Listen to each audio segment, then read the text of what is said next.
Unit 5, Money Markets, Lecture 4, Types of Money Market Instruments, Part B. Now we're looking at a modern commercial paper. It's classified as a discounted yield instrument. It is issued on a zero coupon basis. Here, the purchase price, which is the present value of the face value, is discounted at the yield. So the discount is not deducted from the price is actually discounted at the yield.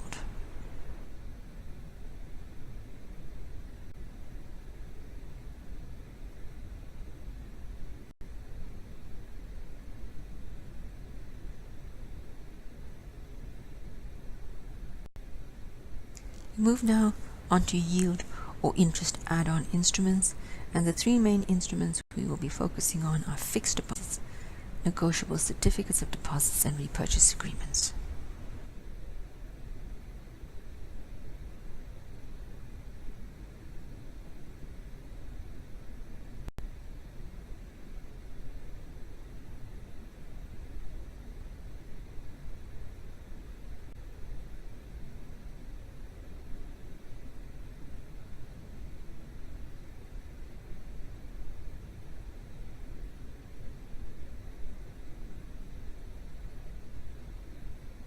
The main features of fixed or time deposits are that they are wholesale market used by banks and corporates for short-term funding.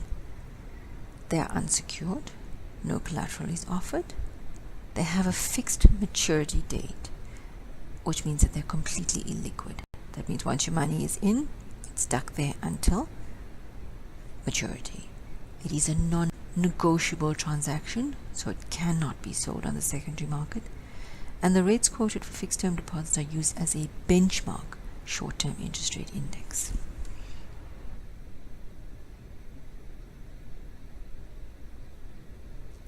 A negotiable certificate of deposit, or NCD as it's usually known, is a fixed deposit receipt issued by a bank that is negotiable in the secondary market for financial assets. This means it can be traded.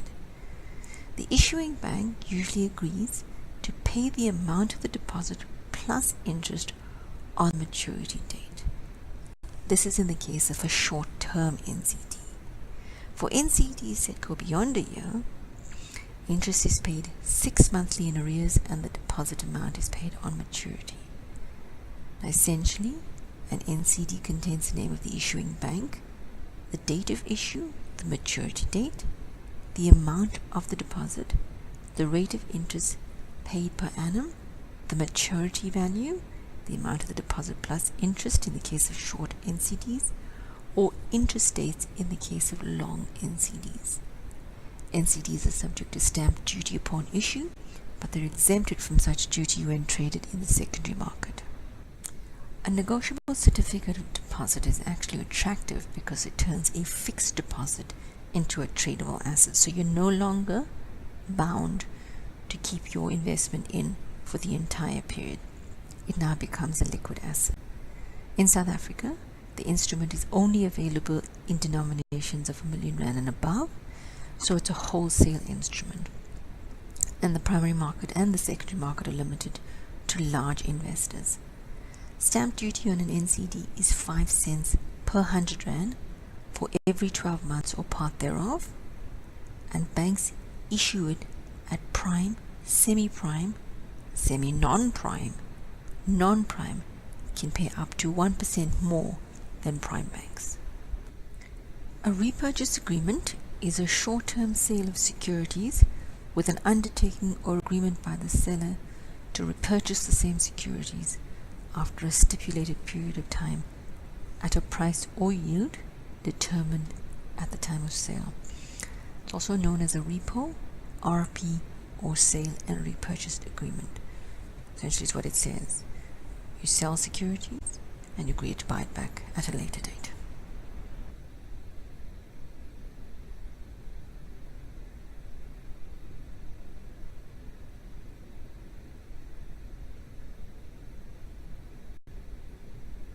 The characteristics or the terms of a repurchase agreement are the price at which the security is repurchased should be greater than the original sale price. The difference effectively represents interest, which is called the repo rate for the buyer.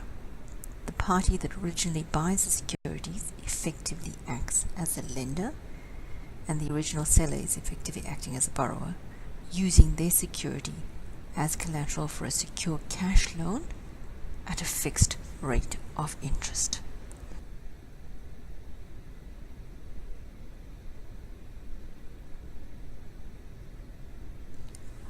Repo transactions are mostly conducted between banks, asset managers, and corporate entities. It's used as a means to receive short-term funding or enhance yield.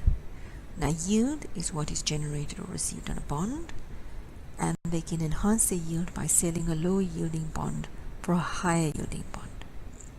It's also used by speculators who wish to short the bond market. Now, to short a market, you will be selling an asset you don't own, and the speculators go into the repo market and actually buy these securities or bonds so that they can deliver on their short sales. Then later on, they sell it back to complete the transaction. The repurchase agreements can have periods which range from 1 day to 1 year, and the two instruments that are used are NCDs and government bonds.